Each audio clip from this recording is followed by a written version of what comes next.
जहां फारूक सत्तार मीडिया से बात कर रहे हैं। ये तमाम सियासी जमातों को दावत भी दी है कि नामूस रिसालत पर जो कदगन लगाने की कोशिश की है नून लीग ने, उसमें सियासी जमातें हमारा साथ दें, तो MQM कहाँ हो? देखिए, मेरे ख्याल में MQM का मौक़िफ़ हर मौजू पर बड़ा वाज़ेह है और ख़त्म नबूवत का मामला हम सब के ईमान का लाजमी जुज़्व है ना, इसमें तो कोई दो राय हो ही नहीं सकती है। इसमें ये मामला कोई बैनुल मसलकी मामला भी नहीं है, बैनुल अक़ाइद का मामला भी नहीं है। इस पे तो मैं नहीं समझता कि कोई भी शख्स जो कि जिसका मज़हब इस्लाम है तो उसकी कोई दो राय हो सके इस मामले में। तो हम भी जायज़ा लेंगे कि हुकूमत इस सिलसिले में क्या कोशिश कर रही है और ये जो अगर कोई ब्लास्फेमी के लॉ में वो किसी तरह की कोई मुझे नहीं मालूम तरमीम करना चाह रही है, कौन सी कदगन लगाना चाह रही है, उसको हम थोड़ा देख लें। और बेहतर यह है कि हुकूमत को भी इंगेज किया जाए ना, और ये बहुत आसान है कि हम कोई जज्बाती रद्द-ए-अमल दे दें एक चीज़ को समझे बगैर। तो मेरे ख्याल में हम इसका जायज़ा लेंगे।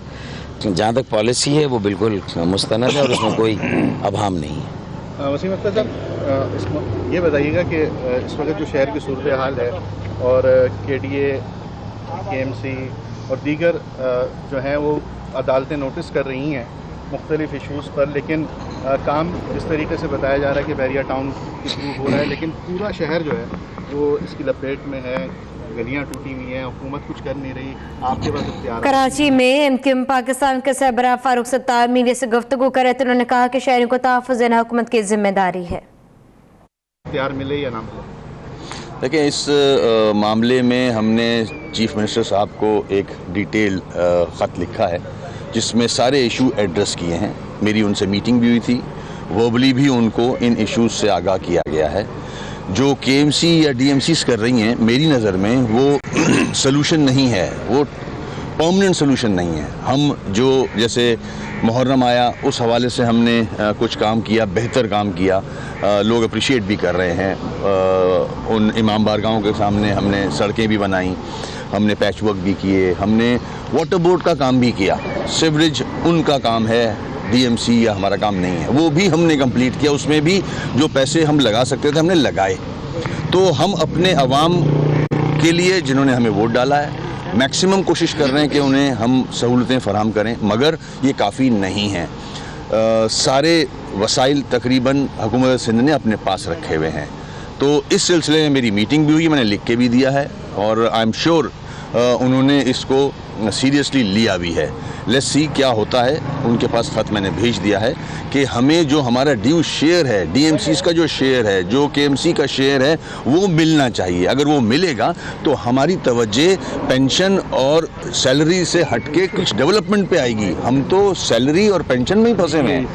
तो और फिर सैलरीज जो हैं वो हर साल बढ़ रही हैं, 15% इंक्रीज़ होता है बजट में। तो वो पैसा उसी हिसाब में दिया जाता है जो इनिशियली सैलरी शुरू हुई थी, तो उसको मद्देनज़र नहीं रखा जा रहा, वो हमारे पास से जा रहा है पैसा। तो वो लोग जो हैं, कराची के लोग हैं, वो हमें एहतराम है उनका, वो बेचारे बुजुर्ग हमारे ऑफिस में के बैठे रहते हैं पेंशन के लिए, और हमें बड़ा अफसोस होता है कि हम पेंशन उनकी नहीं दे सक रहे हैं। इस सिलसिले में भी CM साहब को मैंने रिक्वेस्ट की है कि इस इशू को भी एड्रेस करें। डॉक्टर साहब, एक सवाल रह गया था आपसे कि एक FIR लॉन्च की है अभी हाल ही में FIA ने, उसमें डिप्टी मेयर और आपके दीगर लोगों के नाम भी मौजूद हैं जो MQM पाकिस्तान में शामिल हैं।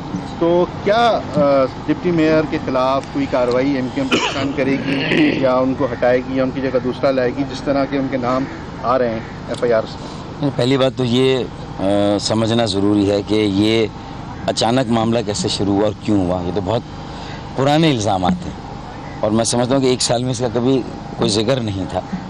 और मैं समझता हूँ कि ये हम कोई इल्ज़ाम लगने से या मुकदमा बनने से तो अपने किसी साथी को हम किसी ज़िम्मेदारी से सुबुकदोश करते हैं, ऐसा तो कभी हमने नहीं किया। हम मुकदमात को फेस करेंगे, जो भी मुकदमे हैं ये भी फेस करें, हम अदालत में मौजूद हैं।